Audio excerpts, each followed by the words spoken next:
नमस्कार, स्वागत है आपका। आप देख रहे हैं SBCN टाइम्स और आपके साथ मैं हूं वैशाली व्यास। रामपुरा थाना अंतर्गत आने वाले ग्राम जन्नोद में बीती रात्रि के लगभग 8-9 बजे राष्ट्रीय पक्षी मोर की हत्या कर उन्हें पकाने की तैयारी कर रहे 3 शिकारियों को ग्रामीणों ने धर दबोचा। तलाशी में उनके कब्जे से 5 मृत मोर भी मिले। सूचना पर रागपुरा वन विभाग की टीम व रामपुरा पुलिस वहां पहुंची तथा मृत मोरों को कब्जे में कर पोस्टमार्टम हेतु ले गए व तीनों आरोपियों को वन्य जीव संरक्षण अधिनियम 1972 की धारा 40, 41, 51 के तहत गिरफ्तार किया। देखिए रियाज मंसूरी की यह विशेष रिपोर्ट। रामपुरा तहसील के ग्राम जन्नोद के पास जंगल में मथुरालाल के खेत की यहां बाहर के एक महिला सहित 6 व्यक्ति डेरा डाले हुए थे। उनकी संदिग्ध गतिविधियां देख जब ग्राम जन्नोद के कुछ ग्रामीण हकीकत जानने वहां पहुंचे तो वहां मृत अवस्था में मोर दिखाई दिए, जिन्हें पकाने की तैयारी की जा रही थी। इस पर ग्रामीणों ने उनकी घेराबंदी कर उन्हें पकड़ने की कोशिश की तो एक महिला 2 पुरुष यहां से भाग निकले, जबकि 3 आरोपियों को ग्रामीणों ने पकड़ लिया। मौके से 5 मोर भी मृत अवस्था में मिले। ग्रामीणों ने वन विभाग पुलिस को सूचना दी। सूचना पर पुलिस वन विभाग की टीम वहां पहुंची और तीनों आरोपियों को हिरासत में लेकर मृत मोरों को पोस्टमार्टम के लिए ले गए।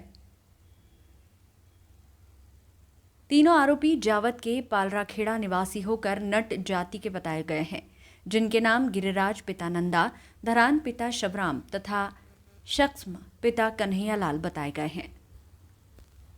गुरुवार को मनासा तहसील के अल्हड़ चौराहा के समीप स्थित गांव रामपुरिया में शासकीय भूमि पर अवैध उत्खनन करते हुए एसडीएम ने एक जेसीबी सहित 2 डंपर को पकड़ा है।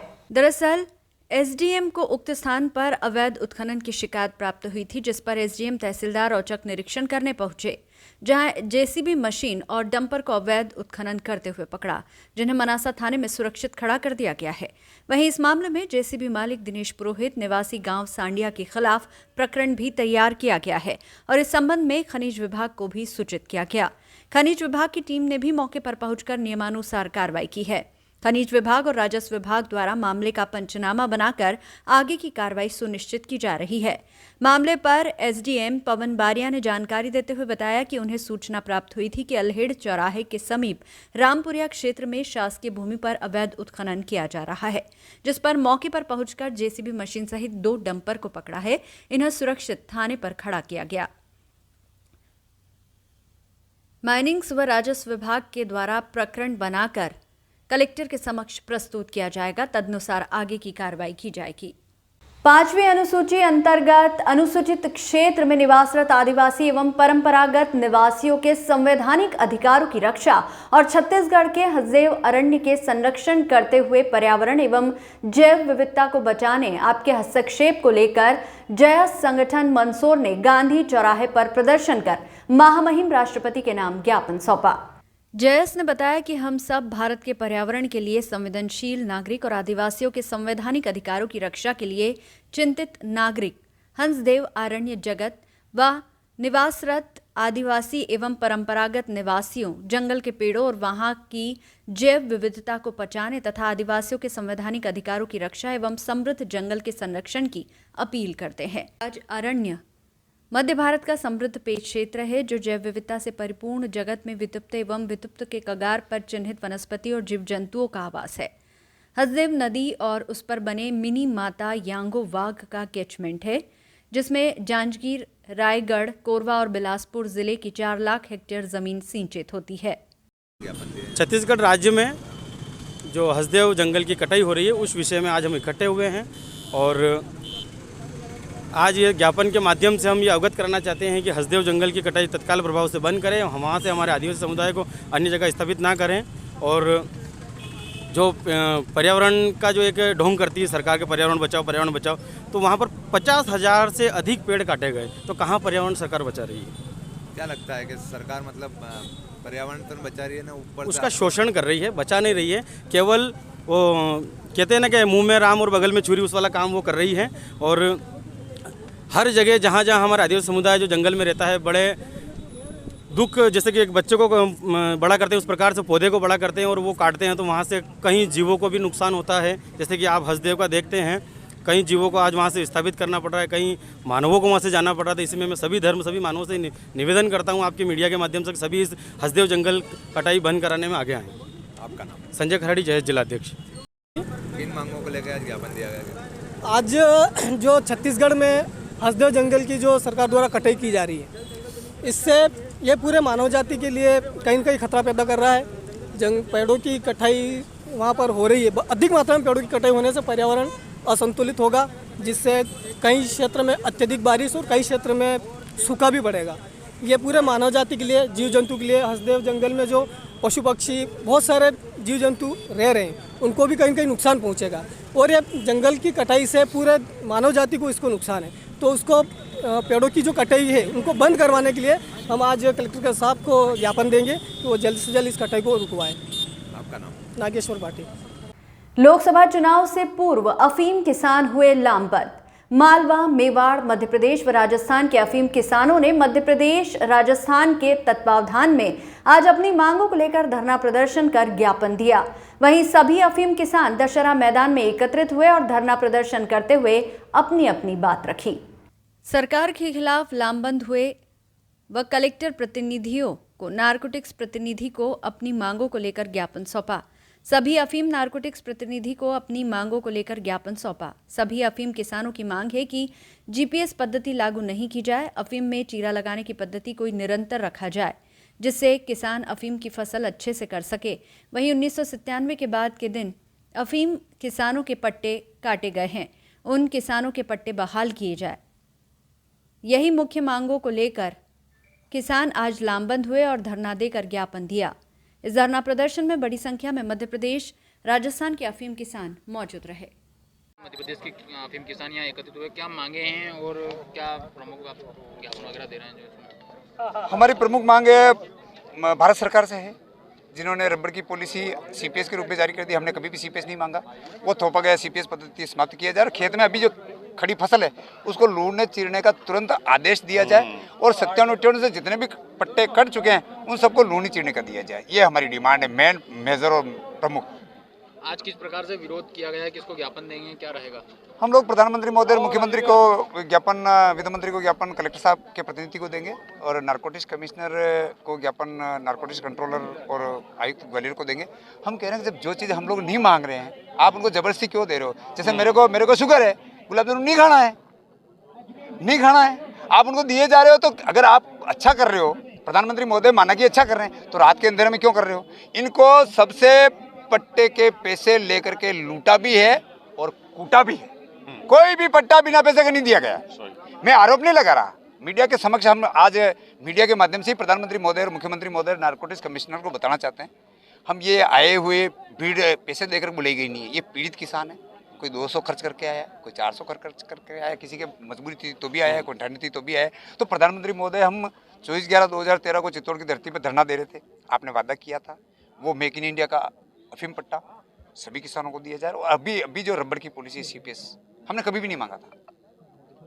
कहाँ से किसान आए? देखो, राजस्थान, मध्य प्रदेश के सभी जिलों के सभी तहसीलों से किसान हैं और हम सोशल मीडिया के थ्रू जोड़ करके प्रयास किया है हमारा। और यदि खेत में खड़ी अफीम फसल को अभी समय रहते, जब फसल पक जाती है, अगर टाइम पे उसको चीरा नहीं लगता है तो वो फसल खराब हो जाती है। तो अगर वो समय से पहले, ये हमारा डिमांड है, हमको लूनी चीरने का आदेश दे दीजिए और ये हमारी प्रमुख मांग। आपकी मांगे नहीं मानी जाएगी तो आगे क्या रुख रहेगा? हमारी मांगे नहीं मानी जाएगी तो देखो, हम लोग वैसे मैं पेशे से शिक्षक हूँ, लेकिन संवैधानिक दायरे में रह करके मैं प्रधानमंत्री महोदय और मध्य प्रदेश के मुख्यमंत्री महोदय, राजस्थान के मुख्यमंत्री महोदय से भी मिलना चाहूँगा। आप लोग जय जवान जय किसान का नारा तो दे रहे हो, जो लाल बहादुर शास्त्री साहब ने दे रखा है, उन्होंने अनाज में आत्मनिर्भर कर दिया, विज्ञान में आत्मनिर्भर कर दिया। और आज हमारी रोजी रोटी को आप छीन करके, किसानों से छीन करके कंपनियों को क्यों दे रहे हो? मैं आपको एक उदाहरण मीडिया के माध्यम से देना चाहता हूँ कि हम लोग पहले गाँव में देशी दारू के नाम से दारू निकालते थे, बेचते थे और पीते थे। हमसे दारू छीन लिया गया। मैं 1 to 1 पैसे से सीखा, मैं उदाहरण बता रहा हूँ, ये रियल है। दारू छीन लिया गया और आज बड़ी बड़ी कंपनियां निकाल रही है। जिस तहसील में 1 ठेका होता था, उस गांव में, हर एक गांव में 4-4 ठेके हो गए। बढ़ गए कि नहीं बढ़ गए? जब दारू से नशा फैल रहा है तो किसान तो अफीम से तो दवाई बनती है, पोस्ता दाना बनता है, 400 प्रकार की दवाइयाँ बनती है। तो आप लोग इस अफीम खेती को वोट और नोट की फसल मत बनाइए। आगे क्या रुख रहेगा? आगे रुख तो ये रहेगा कि भाई हम लोग मांग करेंगे, अगर नहीं होगा तो सब लोगों से आप लोग बताओ क्या करना है भाई। आंदोलन करेंगे, रोड पे उतर के, रोड पे चक्का जाम हो जाएगा। मेरा नाम मांगीलाल मेघवाल बिलोर। गुरुवार को मंदसौर जिला पंचायत सभागार में सांसद सुधीर गुप्ता की अध्यक्षता में दिशा समिति की बैठक आयोजित हुई। बैठक में मुख्य रूप से नगर पालिका, नगर परिषद व नगर पंचायत के कार्यों की समीक्षा की गई। बैठक में विभिन्न विभागों के अधिकारी भी उपस्थित हुए। सांसद सुधीर गुप्ता ने बताया कि आज की बैठक में मुख्य रूप से जिले की नगर पालिका, नगर पंचायत व नगर परिषद के कार्यों की समीक्षा की गई, जिसमें मुख्य रूप से साफ सफाई, स्वच्छता, पेयजल आदि पर चर्चा हुई। वहीं उद्योग और बैंकिंग से जनता को जोड़ने के लिए भी चर्चा हुई, जिसको लेकर उद्योग विभाग व बैंक अधिकारी भी बैठक में उपस्थित हुए। साथ ही कनेक्टिविटी को लेकर बीएसएनएल सहित निजी टावर कंपनियों के अधिकारी भी शामिल हुए। बीएसएनएल ने कनेक्टिविटी में काफी बेहतर काम किया। इस तरह दिशा समिति की बैठक में नगर पालिका व नगर परिषद, नगर पंचायत के कार्यों की समीक्षा करते हुए आमजन की सुविधा और विकास पर बातचीत की गई। नहीं, ये हमारी रूटीन बैठक होती है, उसमें कुछ विभागों की समीक्षा हो जाती। तो आज पूरे मंदसौर ज़िले की नगर पालिका और नगर परिषद को प्राथमिकता पर रखते हुए अमृत 1, अमृत 2 योजनाओं में विकास के पैमानों पर बात हुई। प्रधानमंत्री आवास को लेकर बात हुई। स्ट्रीट वेंडर, हमारे जो छोटे ऐसे व्यापारी जो शहर में सड़कों पर ठेला गाड़ी से या सड़क किनारे बैठकर व्यवसाय करते हैं, उनको बैंकिंग क्या रिलीफ देती है और नगर पालिकाएँ किन को प्रपोज करती है, उस पर बातचीत हुई है। स्वच्छ भारत मिशन पर बातचीत हुई है, ताकि स्वच्छता के जो नेशनल पैरामीटर डिज़ाइन किए उसमें मेरा शहर कहाँ खड़ा है, ट्रेंचिंग ग्राउंडों की सुधार की तरफ बात हुई। और पेयजल को लेकर और पर्यावरण को लेकर भी बातचीत हुई है। जनता उद्योग से और बैंकों से कैसे जुड़ सकती, तो बैंक के अधिकारी भी थे, उद्योग विभाग के अधिकारी भी उपस्थित थे। कनेक्टिविटी को लेकर बीएसएनएल, जियो, वोडाफोन, एयरटेल, ये सारे कनेक्टिविटी से रिलेटेड सारे अधिकारी यहाँ उपस्थित थे। तो कनेक्टिविटी को लेकर भी बीएसएनएल ने बहुत अच्छी प्रगति की है और ऐसे स्थानों पर जहाँ कनेक्टिविटी नहीं, दूर दराज के जंगलों में भी बीएसएनएल पहुँचने का प्रयास कर रहा है। और प्राइवेट सेक्टर के अन्य और जो है पार्टिसिपेट करने वाली कंपनियां भी अपने रोल को आगे बढ़ा रही है। फॉरेस्ट रिलेटेड बातचीत हुई है, ताकि चीता प्रोजेक्ट जो इस क्षेत्र का ड्रीम प्रोजेक्ट है वो कहां तक आगे बढ़ रहा है और उसके कारण जनता को कोई कष्ट है तो उसको दूर करने के लिए क्या प्रयास किए जा रहे हैं, उस सब पर हमने समीक्षा की है। पक्षी घर के निर्माण को लेकर मंदसौर नगरपालिका टीम ने गुरुवार को तेलिया तालाब परिसर का निरीक्षण किया। निरीक्षण के दौरान नगरपालिका अध्यक्षा रमादेवी गुर्जर, हुड़को डायरेक्टर बंशीलाल गुर्जर सहित मुख्य नगरपालिका अधिकारी सुधीर सिंह उपस्थित रहे। नगर पालिका अध्यक्षा रमादेवी गुर्जर ने मीडिया से चर्चा में बताया कि पशु पक्षियों के हित को देखते हुए नगर पालिका द्वारा पक्षी घर का निर्माण करवाया जाना है। इसी को लेकर स्थल का निरीक्षण करने प्रतिनिधि और अधिकारी पहुंचे हैं। नगर पालिका टीम ने शहर के पिकनिक स्पॉट तेलिया तालाब परिसर का निरीक्षण किया, साथ ही इसी से जुड़े दादा दादी पार्क क्षेत्र का भी निरीक्षण किया। जल्द ही उचित स्थान का चयन कर पक्षी घर निर्माण की कवायद शुरू की जाएगी। तेलिया तालाब पे निरीक्षण करने आए थे। यहाँ पर पक्षी घर बनाना है, क्योंकि हम सब प्रकृति प्रेमी हैं और प्रकृति में सभी को रहने का अधिकार है। इसलिए पक्षियों को जो यहाँ दिक्कतें आ रही है, तो यहाँ पक्षी गृह बनाने का हम सब ने हमारे जो पूरे नगर पालिका परिवार है, सभी पार्षद और सब ने मिल कर के ऐसा मन में विचार किया है कि यहाँ तेलिया टैंक पे बनना चाहिए। तो आज यहाँ निरीक्षण करने आए थे। दादा दादी पार्क की तरफ भी जाएंगे? हाँ, एक स्थल यहाँ देखा, एक स्थल वहाँ देखेंगे, फिर सबकी सहमति बने, जहाँ बन जाएगी वहाँ बना देंगे। मंदसौर शहर के नरसिंह घाट नाले के समीप नगर के भूमाफिया द्वारा बनाई जा रही कॉलोनी में अतिक्रमण को लेकर मामला सामने आया था। लगातार मीडिया की सुर्खियां बनने के बाद जिला कलेक्टर ने मामले पर संज्ञान लिया और खबरों का उल्लेख करते हुए नगर पालिका सीएमओ को सख्त पत्र लिखा। इसके बाद नगर पालिका प्रशासन जागा और नाले से अतिक्रमण हटाने के लिए नगर पालिका सीएमओ ने सीएसओपी को पत्र लिखकर पुलिस बल की मांग की।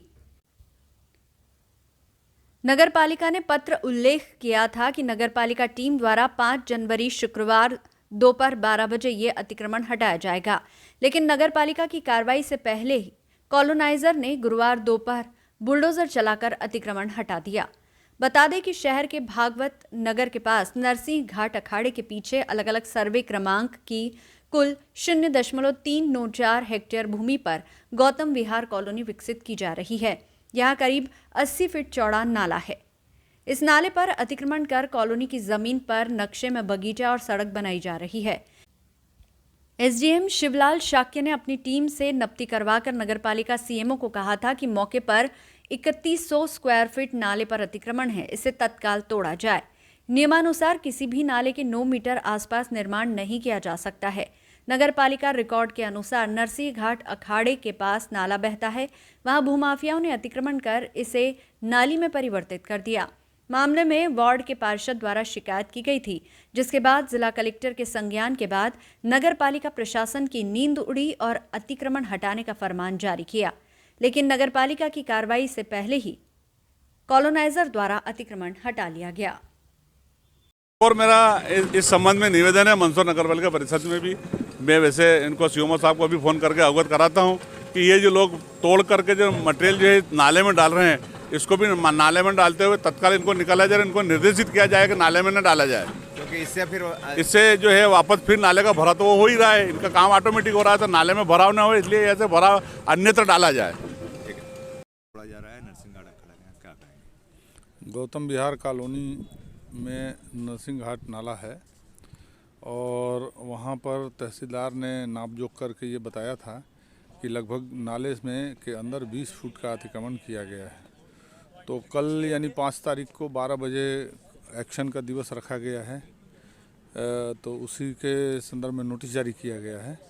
तो नोटिस जारी करने के मतलब कल एक्शन है, लेकिन आज ही संबंधित व्यक्ति द्वारा स्वयं ही तोड़ा जा रहा है। ये बहुत अच्छी बात है, क्योंकि हमने उनको मौखिक रूप से भी बता दिया था कि हम हर हाल में तोड़ेंगे, तो आज वो तोड़ रहे हैं, तो बहुत अच्छी बात है।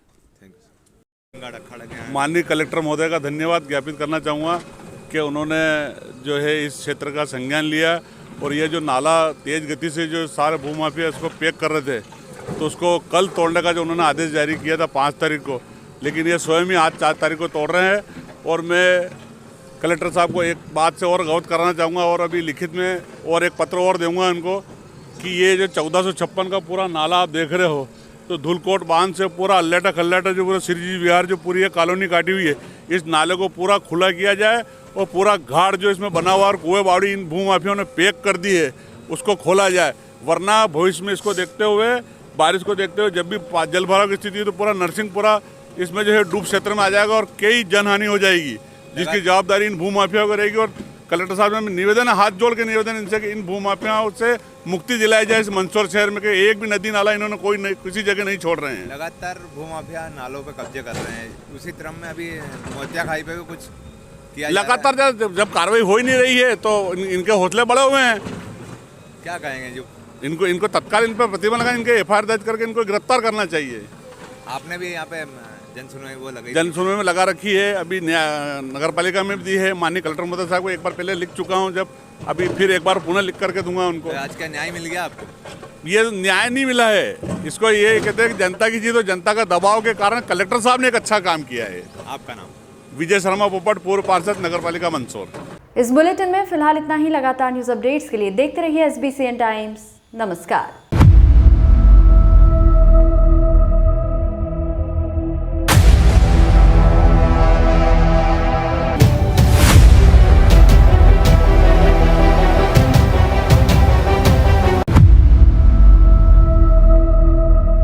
नगर के नेत्र चिकित्सा जगत का अप्रतिम प्रतिमान, सर्व सुविधा युक्त, आधुनिक व नवीनतम नेत्र चिकित्सा के संसाधनों से परिपूर्ण जैन दिवाकर श्री लाभ मुनि नेत्र चिकित्सालय, सीतामऊ रोड, मंदसौर।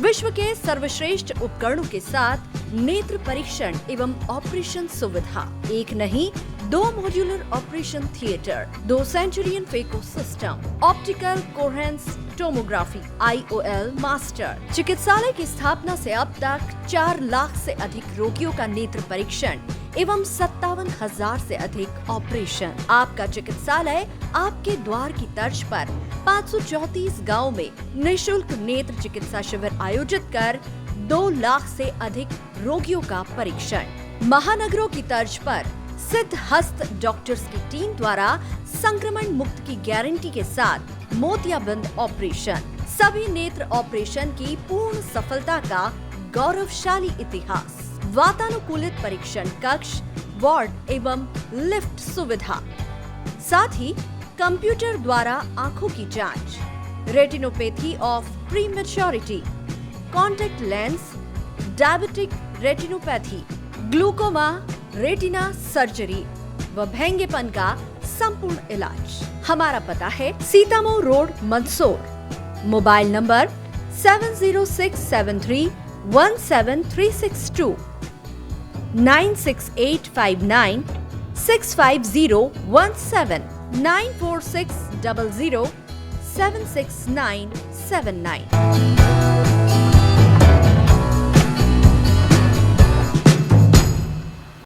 खुशियों के सावन को ये दिन लाता है, साल में सिर्फ एक ही बार दिन ये आता है। आया जन्मदिन तेरा ये मन आज गाता है, आया जन्मदिन तेरा ये मन आज गाता है। खुश रहना हर पल तू दिल ये कहता है। खुशियों के सावन को ये दिन लाता है, साल में सिर्फ एक ही बार